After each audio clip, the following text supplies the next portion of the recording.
林咧第一場波咧造就蘇金寶咧就入咗個角球嘅喎，咁亦都咧係喺左路位置嘅角球，睇呢個波係開成點啦，右腳咧準備開，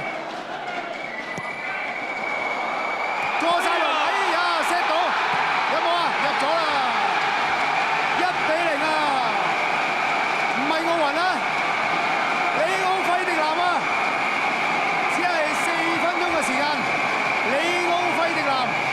可以話咧，不讓蘇金寶之美啦，只係喺短時間裏邊，憑住第一次嘅埋門，由一個角球咧係造就入波。李奧費迪南頂到，哎呀！蘇連信咧立到，但係立唔晒啊！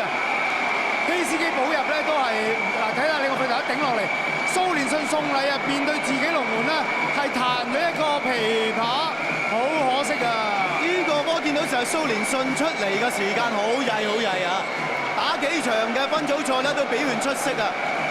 呢個錯誤就令到而家丹麥隊就係落後啊！慘啊！佢衝出嚟又完全係判斷得係好曳嘅呢個波。本身佢頂呢個波，李奧費迪南就頂得好差嘅，都唔係頂埋門啊 ，set 咗去中間，但係咧蘇連信竟然有啲咁嘅彈琵琶，哎呀真係慘啦！咁啊令到咧就係一開波冇耐咧就已經係落後啦噃。其實佢又唔係直接攻門嘅，佢係 set 波嚟嘅。